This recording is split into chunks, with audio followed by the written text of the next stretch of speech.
উকিয়া উপজেলা স্বাস্থ্য কমপ্লেক্স এই একটি সরকারি হাসপাতালে লক্ষাধিক মানুষের কান্না, পীড়া, ব্যথা যন্ত্রণা নিরাময়ের ভরসাস্থল, যেখানে স্থানীয়দের পাশাপাশি রোহিঙ্গা শরণার্থীদের স্বাস্থ্যসেবা দেয়া হয়। ইতিপূর্বে হাসপাতালটি ৩১ শয্যা থেকে ৫০ শয্যায় উন্নীত করা হলেও পায়নি কোনো ধরনের বাড়তি সুযোগ সুবিধা। ফলে ৫০ শয্যার সমপর্যায়ের জনবল ও সরঞ্জামের অভাব পদে পদে ভোগ করতে হয় কর্মরত চিকিৎসকদের। কক্সবাজার ইন্টারন্যাশনাল ইউনিভার্সিটিতে চলছে ভর্তি মেলা। আগামী ২৭, ২৮ ও ২৯শে অগস্ট এই ভর্তি মেলার ভর্তি ফিতে পাচ্ছেন ৬০% ওয়েভার। ধন্যবাদ। অন্যান্য সব হসপিটালের মতোই উখিয়া হসপিটালও বরং উখিয়া হসপিটাল অন্যান্য উপজেলা হসপিটালের থেকে এগিয়ে আছে, কারণ এখানে রোহিঙ্গাদের তারা সার্ভিস দিচ্ছে এবং এখানে অনেক এনজিও সাপোর্টেড কিছু কার্যক্রম হচ্ছে। আমাদের ৩১ শয্যা বিশিষ্ট যে হসপিটাল, ঠিক আছে, তো এটা কিন্তু প্রশাসনিক অনুমোদন হওয়ার পরেও আমরা কিন্তু আগে পূর্বের যে ৫০ শয্যা বিশিষ্ট হিসাবে আমরা একটা অনুমোদন পেয়েছি, কিন্তু ৩১ শয্যা বিশিষ্টের যে ম্যান পাওয়ারটা আছে সেটা নিয়েই কিন্তু আমরা চালাচ্ছি এখনো। তো দেখা গিয়েছে যে এভাবে প্রত্যেকটা সেগমেন্টেই একটা শর্টেজ আছে। জনবল সংকটের সাথে আছে চিকিৎসা সরঞ্জামের অভাবও। রোগীদের চিকিৎসা সেবার চাহিদা অনুযায়ী নেই স্বাস্থ্যকর্মী, ফলে যথাযথ চিকিৎসা সেবা দিতে হিমশিম খাচ্ছে হাসপাতালের চিকিৎসকরা। বাড়তি চাপ নিতে হচ্ছে স্বাস্থ্যকর্মীদেরও। আসলে তো রোগীর আমার ৩১ শয্যা বিশিষ্ট হলেও সেটা তো আমি রোগী বাড়তির কারণে যে এটা আমার প্যারা বা আমার কাছে চাপের বেশি, ওটাতে আমি কি করতে পারবো না, রোগীকে তো চলতে পারবো না। আমাদের ৩১ শয্যা বিশিষ্ট হলেও আমরা সব রোগীকে সেবা দেওয়ার জন্য সবসময় প্রস্তুত।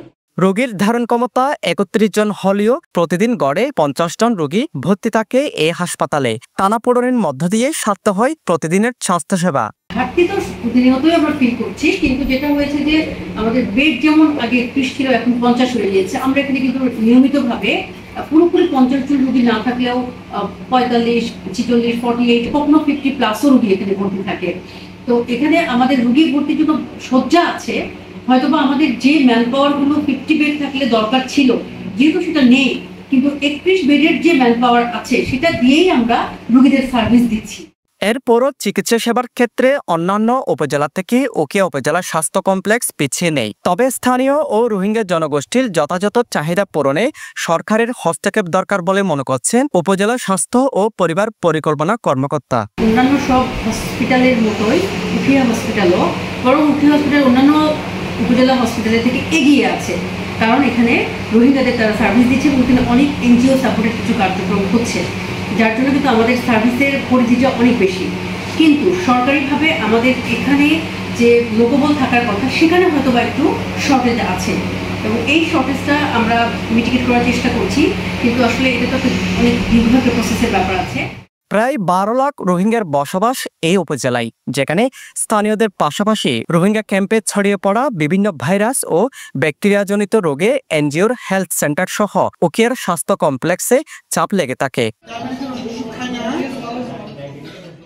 তবে জনবল ও সরঞ্জামের উপযুক্ত সরবরাহ ঘটলে উখিয়া হাসপাতাল পুরোদমে স্বাস্থ্যসেবায় ভূমিকা রাখতে পারবে বলে আশা করছে স্থানীয়রা। সরকার ছাড়াও এই উপজেলায় চলমান শতাধিক এনজিও ও আন্তর্জাতিক দাতা সংস্থাসমূহের অন্যান্য কার্যক্রমের সাথে স্বাস্থ্যসেবাকে অগ্রাধিকার দেওয়ার দাবি সচেতন মহলের। সাজম বড়ুয়া, সাজু, পেনোয়া নিউজ।